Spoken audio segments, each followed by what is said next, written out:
Com licença, meu compadre. Jogue mais um nó de lenha nessa fogueira, porque o frio do esquecimento não pode tocar nessa história.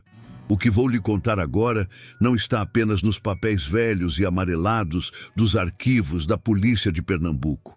Está cravado na memória da caatinga, sussurrado pelo vento nordeste, que varre os espinhos de floresta até a Serra do Araripe. Imagine, meu amigo, o ano de 1923.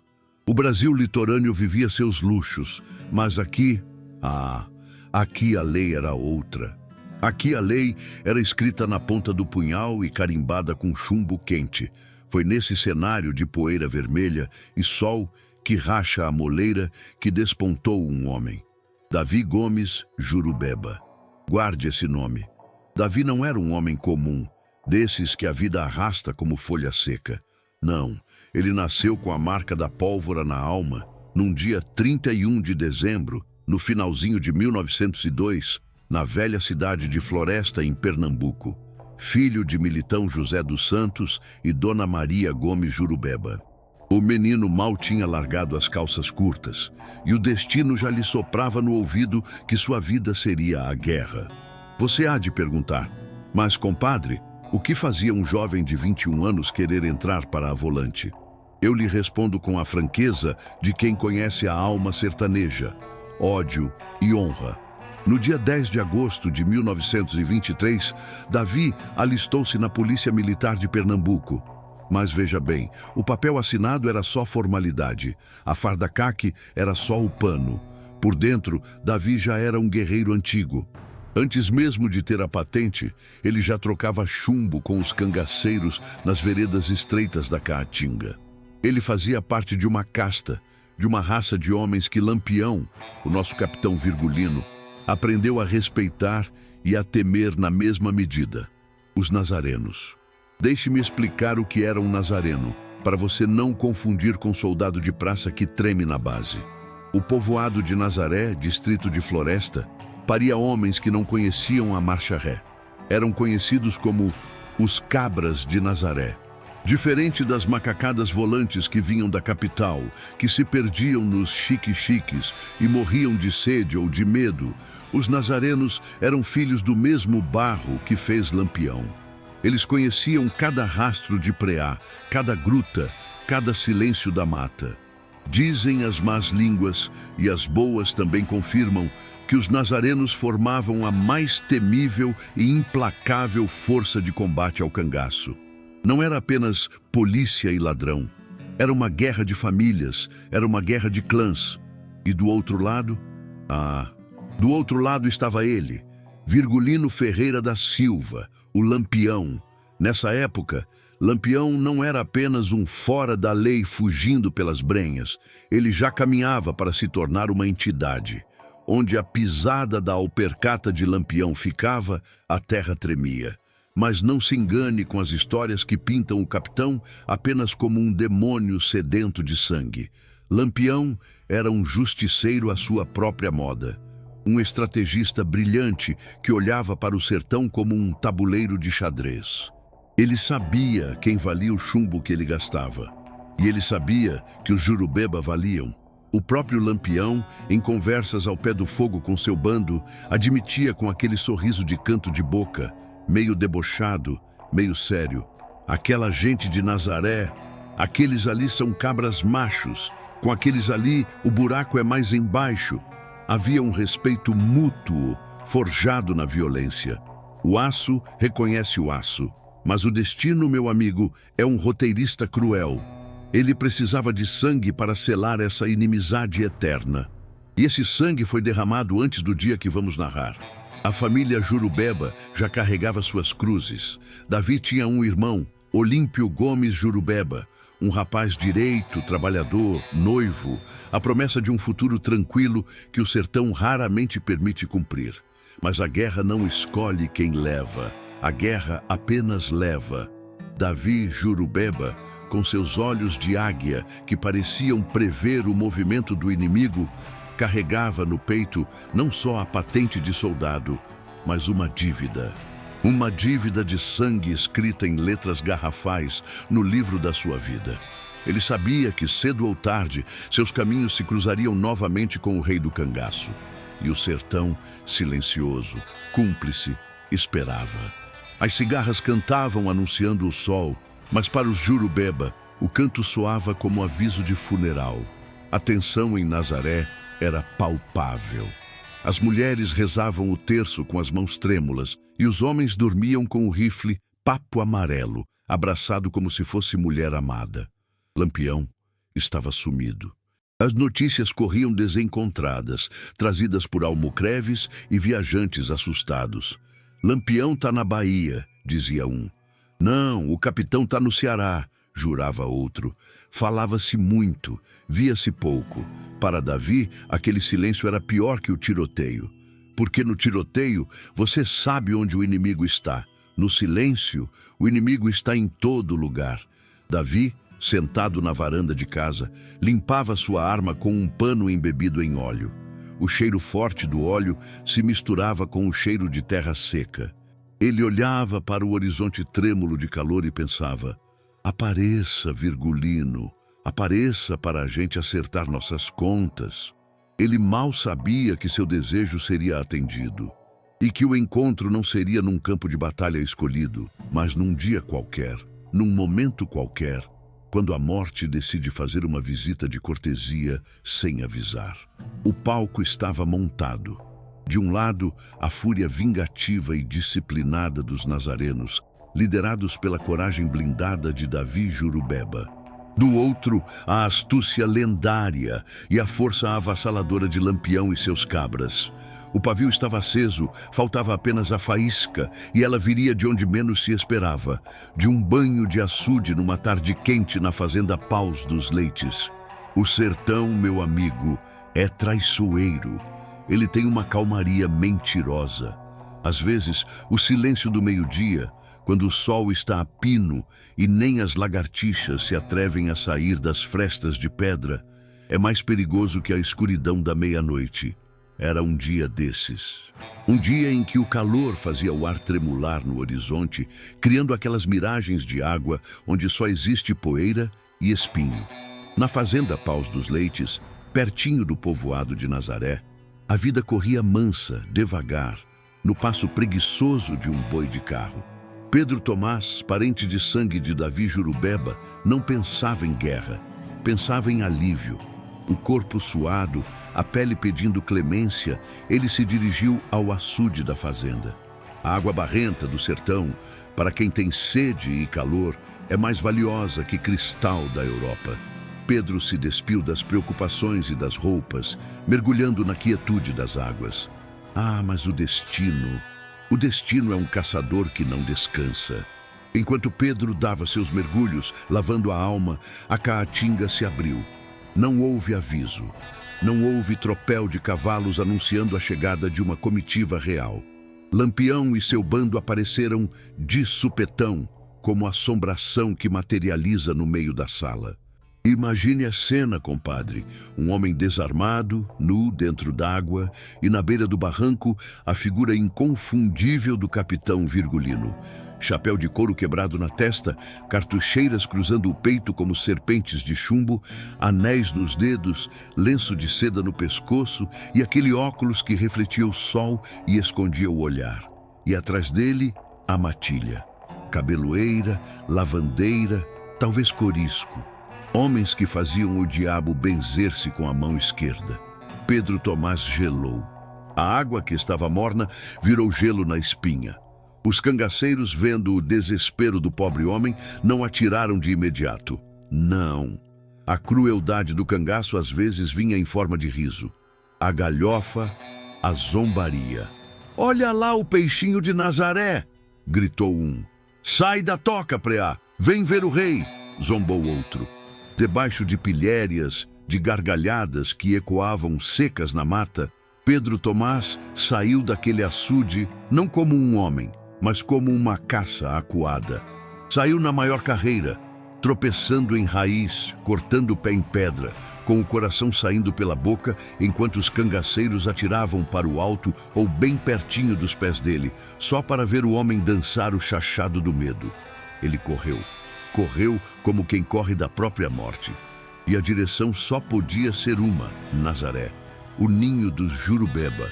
Quando Pedro chegou ao povoado, esbaforido, pálido, com a língua seca colada no céu da boca, a notícia se espalhou mais rápido que fogo em palha seca. Lampião, Lampião tá nos paus dos leites, Lampião tá na área. A calmaria do povoado se estilhaçou. Mulheres recolheram as crianças, portas bateram, ferrolhos cantaram. Mas na casa de Davi Jurubeba, a reação foi outra. Davi ouviu o relato. Não houve pânico em seus olhos. Houve um brilho frio, o brilho de quem esperava por aquele acerto de contas há muito tempo. Aquele tempão que ninguém ouvia falar de Lampião, aquela incerteza. Tudo acabava ali. O inimigo era real, era carne e osso e estava ao alcance do rifle. Davi não esperou ordem de delegado, não esperou reforço da capital, não esperou padre dar a bênção. Ele era um nazareno. Quem vai comigo? Foi o que ele perguntou. Não precisou pedir duas vezes. O sangue de Nazaré ferveu.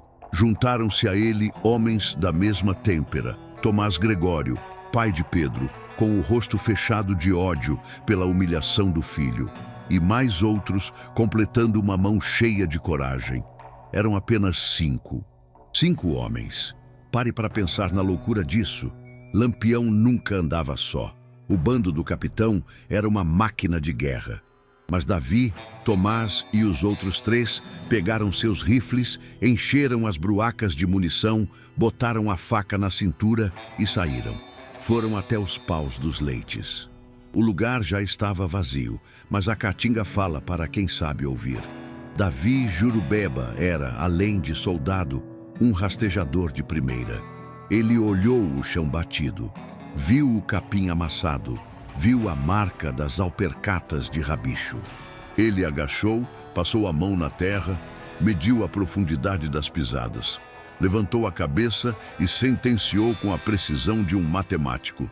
São 15 homens e estão rumando para a Fazenda Baixas. 15 cangaceiros contra 5 nazarenos, 3 para 1.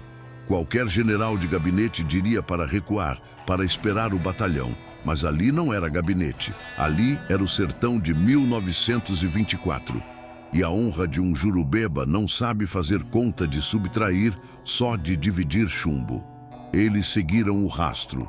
Caminharam os 12 quilômetros que separavam os paus dos leites da Fazenda Baixas, debaixo daquele sol inclemente. Cada passo era uma reza silenciosa. Cada barulho de galho seco estalando fazia o dedo procurar o gatilho. A caatinga parecia prender a respiração. Os pássaros se calaram. O vento parou. Era como se a natureza soubesse que o chão logo beberia sangue. Quando avistaram a casa grande da Fazenda Baixas, o coração bateu no compasso da guerra. A estrutura se erguia imponente, com seu terreiro grande de terra batida na frente e, mais adiante, os currais de madeira aroeira, fortes, feitos para segurar gado bravo. Os cangaceiros já estavam lá, tinham invadido a casa, eram donos do terreno, estavam protegidos pelas paredes grossas de alvenaria, pelas janelas que serviam de seteiras. Tinham água, tinham sombra, tinham a vantagem da posição. Davi e seus 4 companheiros se arrastaram como calangos, silenciosos, invisíveis, até chegarem aos currais que ficavam depois do terreiro. A cerca de madeira seria o único escudo entre eles e a morte.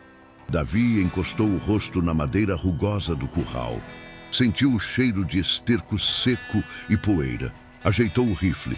Respirou fundo, enchendo o peito com aquele ar quente. Ele podia ter recuado, podia ter esperado. Mas a imagem do irmão, a imagem da humilhação de Pedro, tudo aquilo pulsava nas têmporas dele. Lá dentro da casa, o bando ria, comia, descansava, crente que eram os reis do mundo. Mal sabiam que, a poucos metros dali, 5 leões de Nazaré preparavam o bote. Davi olhou para os companheiros, todos assentiram. O medo existia, sim, pois quem não tem medo é doido. Mas a coragem estava montada em cima do medo, segurando as rédeas curtas. O silêncio reinava. Aquele silêncio pesado, grávido de tragédia. Até que a voz de Davi Jurubeba rasgou a tarde, num grito que ecoou como um trovão antes da tempestade, desafiando o próprio diabo em pessoa. A caçada havia terminado. A guerra ia começar. Naquela tarde na Fazenda Baixas, o silêncio durou o tempo exato de uma respiração presa na garganta. Davi Jurubeba, entrincheirado atrás das tábuas de aroeira do curral, encheu o pulmão e soltou o grito que estava entalado não só na garganta dele, mas na garganta de toda Nazaré. Lampião, seu filho de uma égua, apareça, desgraçado! Ah, meu amigo! Foi como chutar uma caixa de marimbondo. A resposta não veio em palavras, veio em chumbo. Da janela da casa grande, da porta, das frestas do telhado, o fogo brotou. Bum, tá, tá, tá! O estampido seco dos rifles papo amarelo e dos mosquetões rasgou a tarde. A madeira do curral, onde os nazarenos estavam escondidos, começou a lascar, voando ferpa para todo lado. Era bala que zunia como besouro raivoso, procurando carne para morder. Nós éramos 5, apenas 5 gatos pingados contra a matilha inteira do rei do cangaço. Mas ali, naquele curral, valia a máxima do sertanejo: nazarenos que se prezam, um vale por 10. Eles não economizavam munição.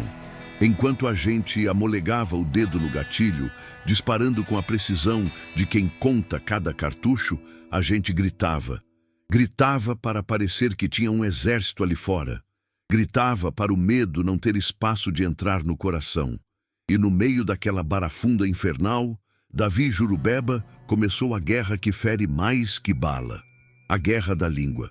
Ele sabia onde o calo de Lampião apertava. Virgulino podia aguentar tiro, podia aguentar sede, mas não aguentava desfeita. Entre um tiro e outro, Davi berrava com a voz rouca de ódio e poeira. Ei, Virgulino, bem que o tenente dizia que você não passa de um bosta. Você se acha o rei, mas não passa de um ladrão de bode, ladrão de galinha. Lá de dentro da casa, a resposta vinha carregada de furor. Ouvia-se a voz anasalada e estridente de Lampião, azedo como leite coalhado no sol. Calha a boca, macaco dos infernos! Quem é ladrão de bode é a sua raça. Eu sou Lampião, eu sou o governador do sertão. Eu vou arrancar sua língua e dar para os cachorros comerem. E tome bala! O tiroteio engrossou. Os cangaceiros picados no orgulho atiravam com vontade, gritavam impropérios, xingavam as mães, as irmãs, as noivas. Era uma mistura de ódio e loucura. Parecia que o inferno tinha aberto uma sucursal ali no pátio da Fazenda Baixas. Já eram 2 horas da tarde. O sol, indiferente à desgraça humana, castigava. O calor dentro daquele curral era de enlouquecer. O suor escorria salgado, entrando nos olhos, misturando-se com a fumaça branca e densa da pólvora queimada. A situação dos nazarenos era crítica. Pense comigo, compadre.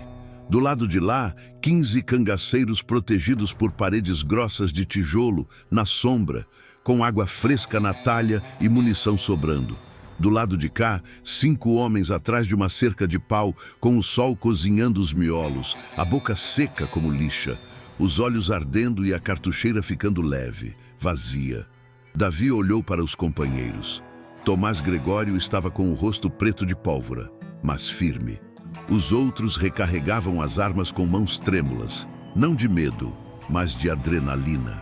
Mas a matemática da guerra é cruel. A vantagem era toda dos cangaceiros. Se continuassem ali, morreriam secos e furados, sem levar ninguém junto. A gente tem que sair, sussurrou Davi entre um disparo e outro. Estamos sem água e a bala está no fim. Vamos recuar. Recuar não é fugir, meu amigo. Recuar no sertão é dar um passo para trás para pegar impulso. É a astúcia da cobra que se encolhe antes do bote. Saíram de fininho, um a um, aproveitando a fumaça que cobria o terreiro como uma neblina da morte. Rastejando pelo mato ralo, protegidos pelos mandacaros, eles deixaram o curral.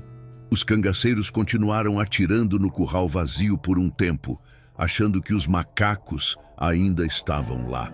Mal sabiam eles que os nazarenos não estavam fugindo para casa. Estavam indo buscar fôlego. A certa distância, longe do alcance das balas, os 5 se reuniram num ponto combinado, um capão de mato mais fechado. Estavam vivos, sujos, fedendo a fumaça, com a roupa rasgada pelos espinhos, mas vivos. A fome roncava na barriga. A sede era um fogo na garganta, mas a vontade de brigar, essa estava intacta, maior ainda. E foi aí, nesse momento de respiro, que a providência divina, ou talvez a sorte dos valentes, sorriu para eles. Olharam para a vereda e viram vindo em direção a eles 7 vultos. 7 homens armados até os dentes, caminhando com a pressa de quem sabe que tem irmão em perigo. Eram os reforços. Lá vinha o tio Gomes Jurubeba, Manuel Flor, Manuel Jurubeba, Euclides Flor, Inocêncio e ele, o irmão, Olímpio Gomes Jurubeba. O coração de Davi deu um salto. Ver o irmão ali, vivo, forte, pronto para a luta, foi como beber água fresca. O tio Gomes, homem de poucas palavras e muita ação, chegou limpando o suor da testa e foi logo dizendo, com a simplicidade de quem convida para um café: "Vamos brigar." A frase pairou no ar. Não era uma pergunta, era um destino. Ali, naquele pedaço de chão esquecido por Deus e pelo governo, 12 homens selaram um pacto. Eles iam voltar para o inferno de onde tinham acabado de sair.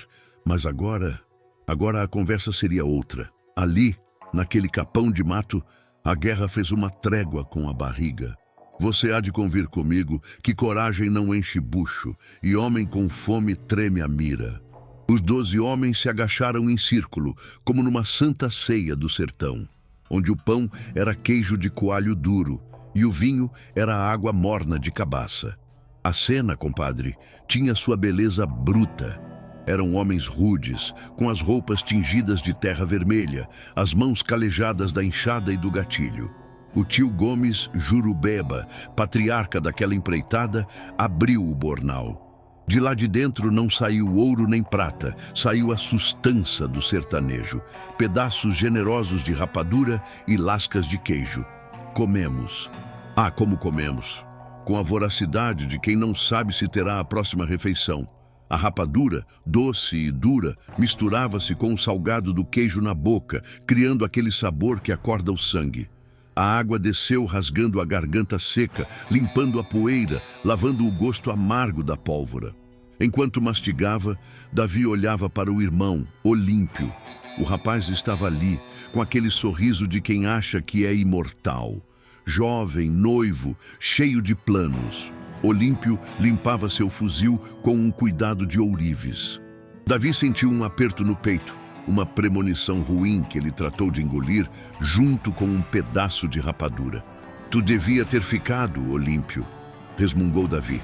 "E deixar a festa só para tu, Davi?", retrucou o irmão, os olhos brilhando de aventura.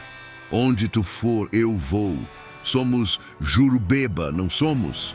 Aquele momento de irmandade ali no meio do mato valia mais que qualquer medalha. Mas a guerra não espera digestão. Terminada a ração, começou a partilha mais importante, o chumbo. As bruacas foram abertas. As balas brilhavam ao sol como sementes da morte. Reabastecemos as cartucheiras. Cada bala contada, cada cartucho polido. O rifle Papo Amarelo de Davi estava quente ainda, mas agora estava de barriga cheia, pronto para cuspir fogo novamente. E aqui, meu compadre, eu faço uma pausa nessa prosa para lhe dizer uma verdade. Ninguém vence uma guerra sozinho. Veja a situação de Davi. Ele tinha coragem de sobra, tinha a mira firme, mas sem aqueles 7 homens que chegaram de reforço, sem aquelas balas a mais, a história dele teria acabado ali mesmo, naquele curral. Ele precisava de gente, precisava de apoio, e é igualzinho aqui, no nosso bando. Eu estou aqui contando essas histórias, trazendo o sertão vivo para você, mas eu não sou nada sozinho. Eu preciso do meu reforço. Eu preciso da minha volante. Você é o meu reforço. Se você está gostando dessa história, se o cheiro da pólvora chegou aí do outro lado da tela, eu lhe peço, aliste-se agora no nosso canal. Dê o seu like. Ele é a munição que o algoritmo precisa para espalhar essa história. Inscreva-se para não perder o próximo combate. Não me deixe sozinho no meio do tiroteio, compadre. Fortaleça a nossa tropa. Clique aí embaixo, garanta seu lugar na trincheira e vamos voltar para a história, porque Lampião ainda está esperando. Com as armas cheias e o espírito renovado, o grupo se levantou.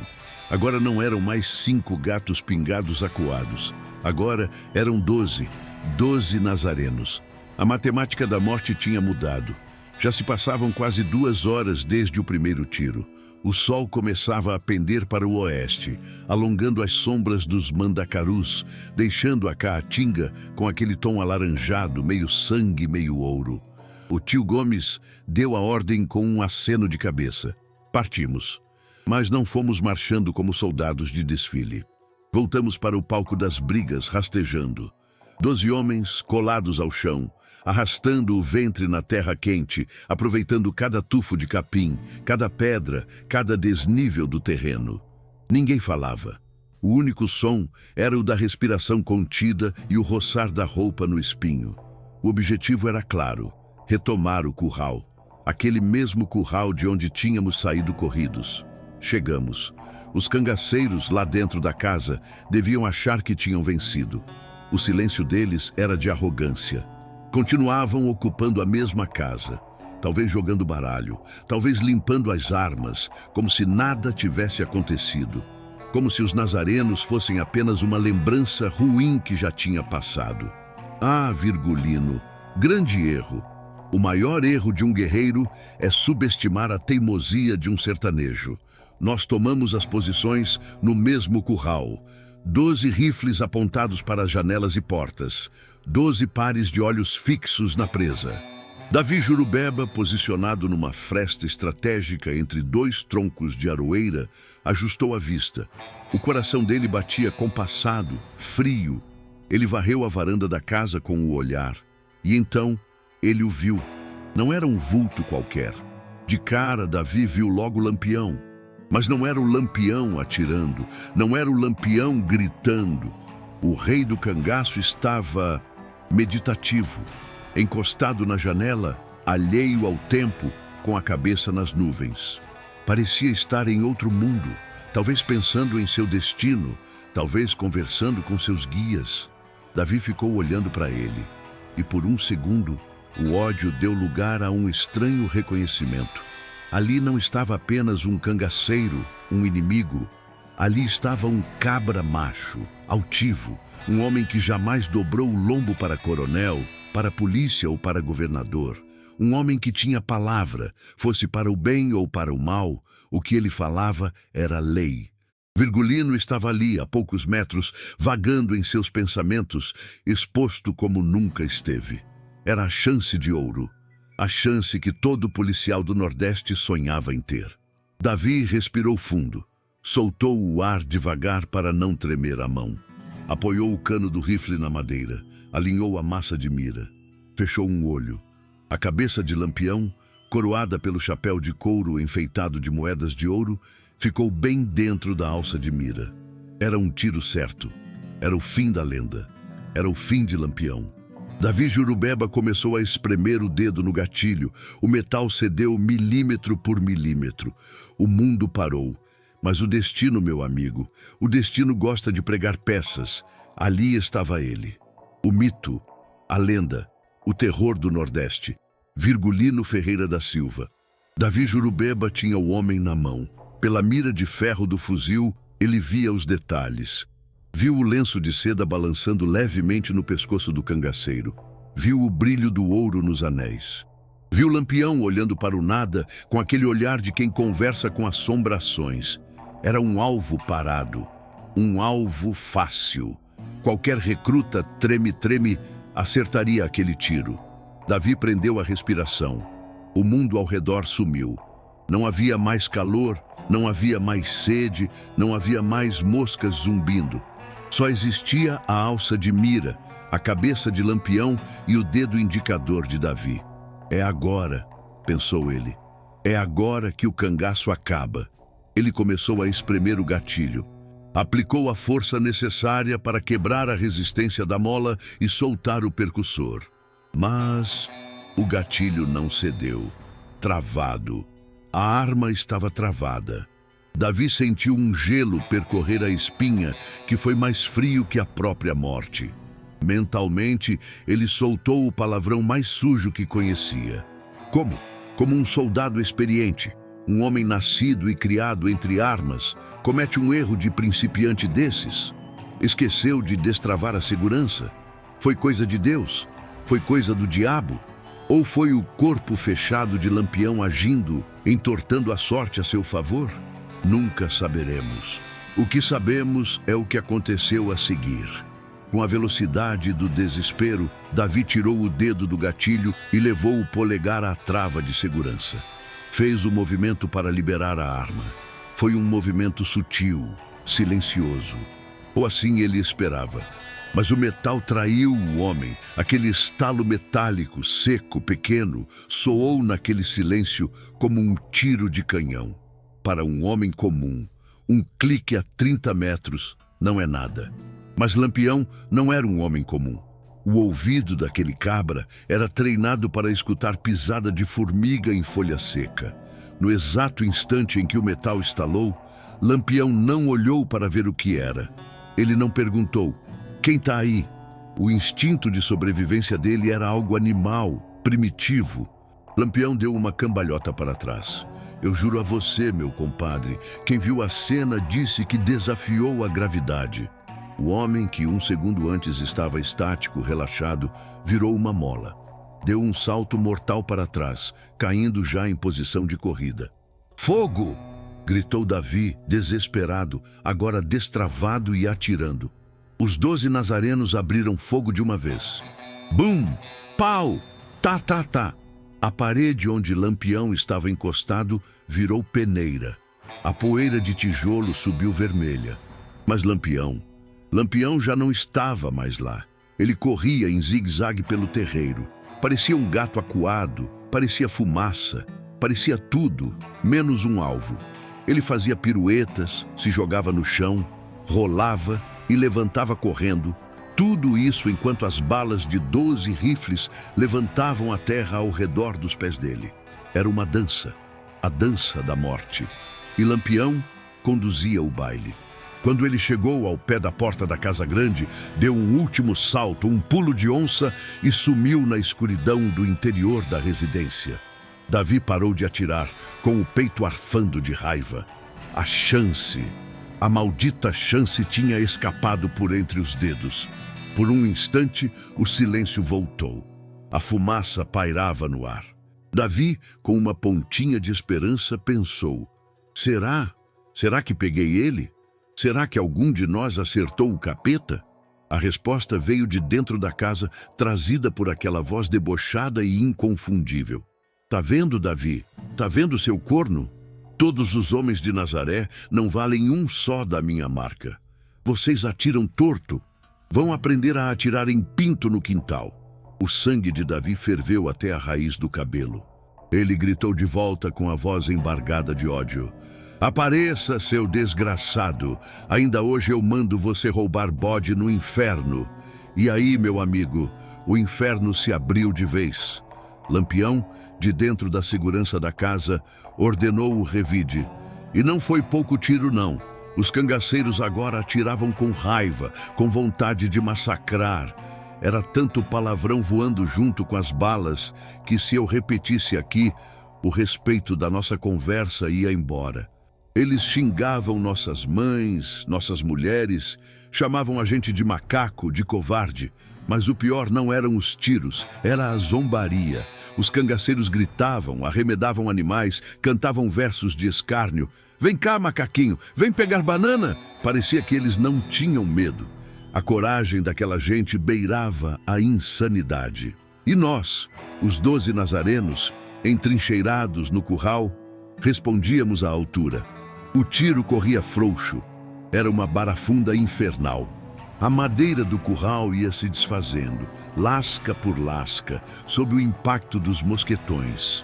A gente não sentia mais o tempo passar. Não sabia se era tarde ou se a noite já vinha.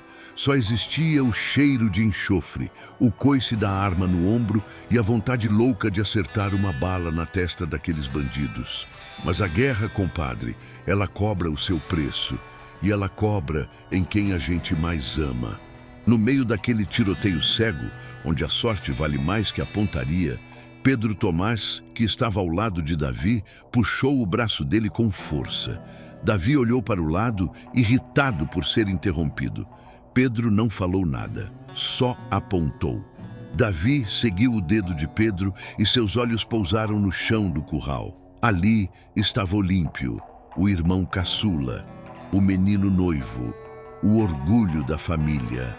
Ele estava caído de bruços. Uma mancha escura e viscosa crescia rapidamente nas costas da camisa, bem em cima da espinha. Foi como um banho de água gelada no meio do deserto. O som dos tiros ficou abafado. O mundo de Davi Jurubeba parou pela segunda vez naquele dia. Mas dessa vez não foi por causa de uma trava de arma. Foi por causa de uma dor que rasga a alma e nunca mais cicatriza. Davi largou o rifle, engatinhou até o irmão. Olímpio. O rapaz tentou se virar, mas as pernas não obedeciam.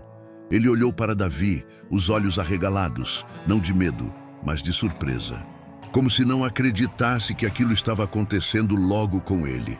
Davi, ele sussurrou, e o sangue borbulhou no canto da boca. O pesadelo estava apenas começando.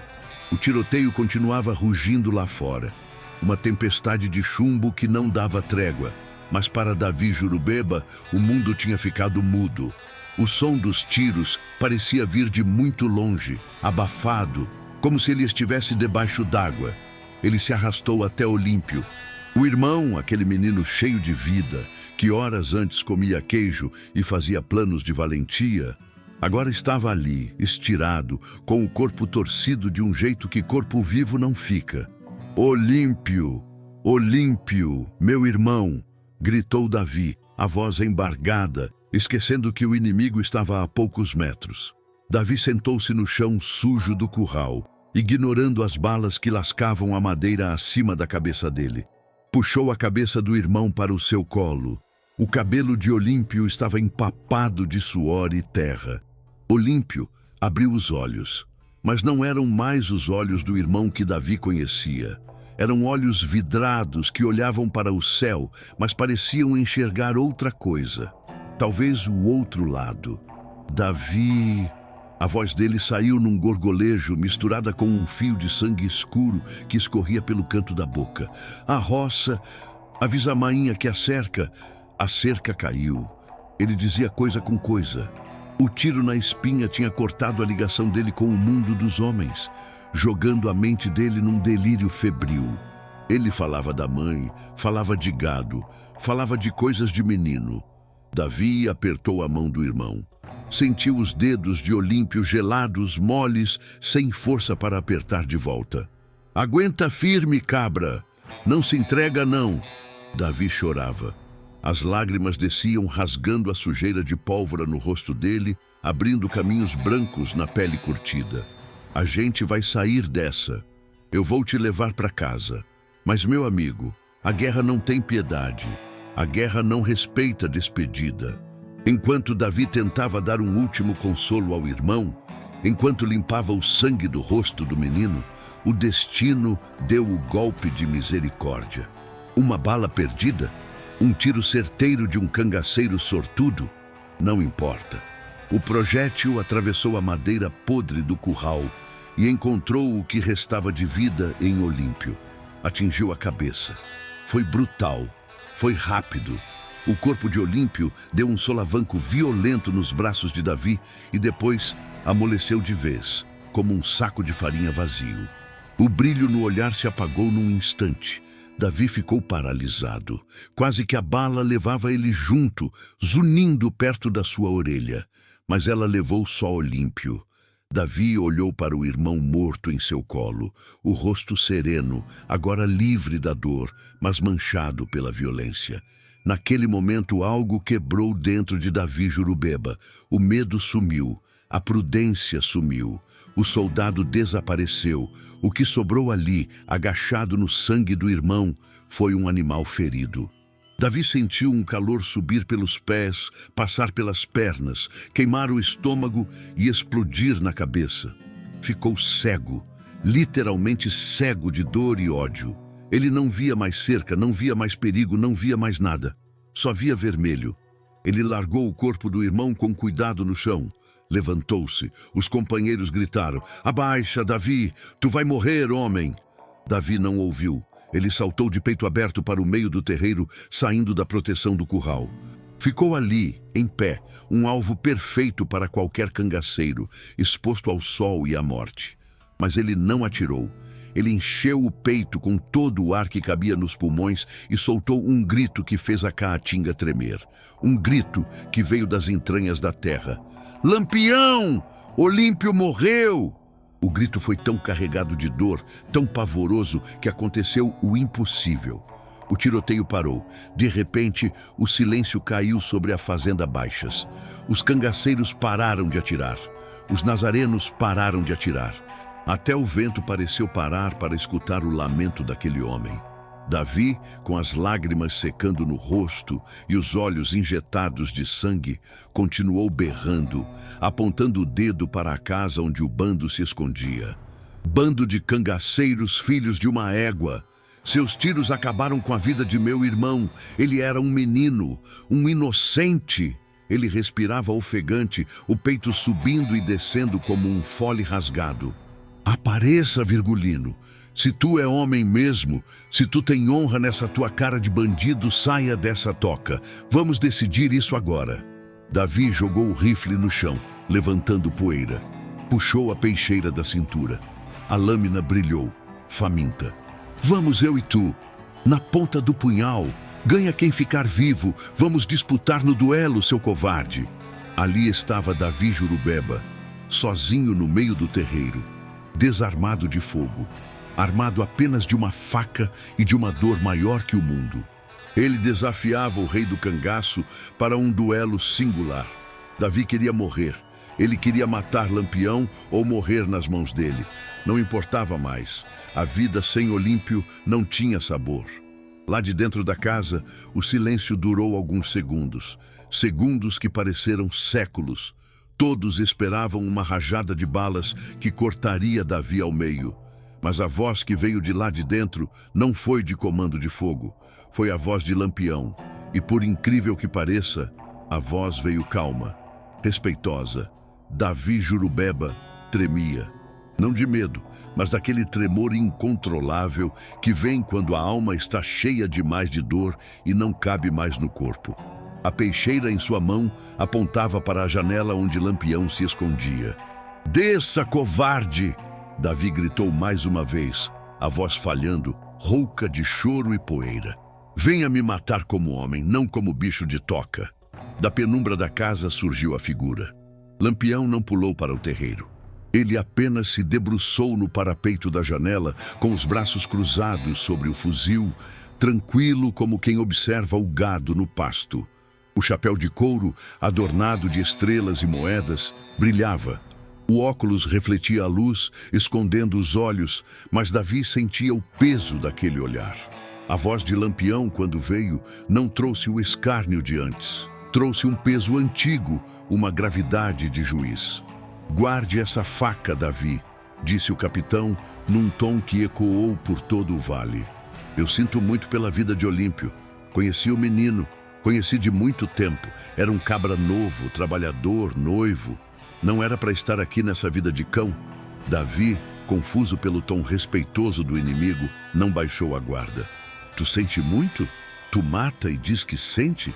Pois desça aqui e sinta o aço da minha faca", insistiu o nazareno, cego em sua fúria suicida. Lampião balançou a cabeça devagar, como um pai repreendendo um filho teimoso. "Eu comecei a lutar mais novo que ele, Davi. Mas nunca disse que era bonzinho. Quando mataram meu pai, eu tinha a idade de Olímpio. Eu sei o gosto desse fel que tá na tua boca agora, mas escute o que eu vou lhe dizer. Virgulino fez uma pausa. O silêncio era absoluto. Até os cangaceiros lá dentro respeitavam quando o capitão falava de sentença. Quem sai na chuva, Davi, é para se molhar. Quem entra nessa vida corre o risco de morrer. Olímpio escolheu o lado dele, eu escolhi o meu. A bala não escolhe, ela só obedece. Vamos decidir na faca, só nós dois, gritou Davi, dando um passo à frente, desesperado por um fim. Me mate logo, desgraçado. Foi aí que Lampião mostrou por que era o rei. Outro cangaceiro teria fuzilado Davi ali mesmo, rindo. Mas Lampião viu o que Davi realmente queria. Davi não queria lutar. Davi queria morrer para parar de sentir a dor. Lampião ergueu a mão num gesto de soberania. Davi, homem não briga com quem está querendo morrer. Isso não é duelo, isso é suicídio assistido. E eu não sou coveiro de ninguém. O capitão apontou para os lados da janela. Olhe bem para mim, eu tô com 2 rifles apontados para o seu peito agora. Meus meninos estão com o dedo coçando.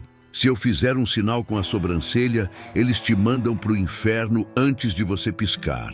Davi olhou, viu os canos escuros saindo das frestas, todos mirando nele. Mas eu não vou dar a ordem, continuou Lampião, a voz firme e estranhamente justa. Você tá desesperado, rapaz. Se tá querendo morrer tanto assim, empurre a faca na sua própria barriga. Mas eu, Virgulino Ferreira, não vou carregar a morte de um homem que já tá morto de dor. Isso não é vitória, isso é covardia. Lampião recuou um passo para dentro da sombra, mas deixou a sentença final pairar no ar. Volte para o seu buraco, Davi. Volte, pegue seu irmão e vá enterrar seus mortos. A nossa briga não acaba hoje. Mas hoje o luto pede respeito. Davi ficou ali, parado no meio do terreiro. A faca pesou na mão. A raiva, que antes era fogo, virou cinza fria. Ele percebeu com uma amargura terrível que Lampião tinha razão. O bandido tinha lhe dado uma lição de moral. Lampião tinha se recusado a matá-lo por pena, ou por uma honra distorcida que só existe no cangaço. Derrotado não pela bala, mas pela verdade, Davi virou as costas. Cada passo que ele dava em direção ao curral parecia pesar uma tonelada. Ele caminhava devagar, esperando o tiro pelas costas, aquele tiro traiçoeiro. Mas o tiro não veio. Lampião segurou o bando. Assim que Davi saltou de volta para a proteção do curral e caiu ao lado do corpo de Olímpio, o encanto se quebrou. Agora acabou a conversa, gritou alguém lá de dentro. E o tiroteio recomeçou. Mas agora o gosto era outro. Era gosto de derrota, de fel. Davi atirava, mas as lágrimas embaçavam a vista. Pouco mais de 20 minutos depois, a tragédia se completou. Inocêncio, outro jovem parente, tombou morto ao lado de Davi. Outro menino. Outra vida ceifada. A tarde cedeu lugar ao crepúsculo. O sol mergulhou no horizonte, tingindo o céu de sangue, como se assinasse a obra daquele dia. Com a munição no fim, a sede queimando e a alma destroçada, os nazarenos decidiram sair. Saímos das baixas carregando não a glória da captura de Lampião, mas o peso morto de 2 corpos amados, Olímpio e Inocêncio, irmão e primo. Foi luto em Nazaré. As carpideiras choraram por dias, e na alma de Davi Jurubeba, o luto durou a vida inteira. Aquele dia de 1924 marcou para sempre a história. Não porque Lampião venceu na bala, ou porque a polícia venceu na tática, mas porque naquele terreiro 2 mundos colidiram e se reconheceram. Davi nunca esqueceu. Ele carregou aquela cena até o fim de seus dias. Davi Gomes Jurubeba, o tenente, viveu muito. Viu o cangaço acabar. Viu as cabeças cortadas na escadaria da igreja. Viu o sertão mudar. Viu o asfalto chegar. Viu o mundo girar. Mas em seus pesadelos, ele sempre voltava para aquele curral.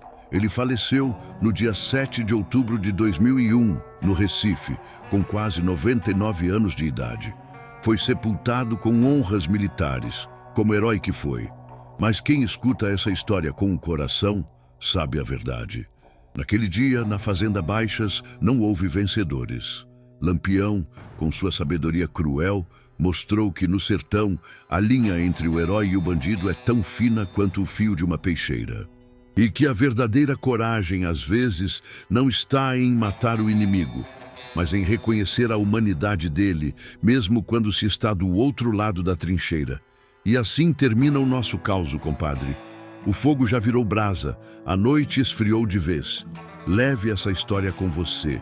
E lembre-se, no sertão da vida, quando a dor bater na porta e você quiser sair para o duelo de peito aberto, respire fundo, porque a maior vitória é sobreviver para lutar no dia seguinte. Até a próxima fogueira.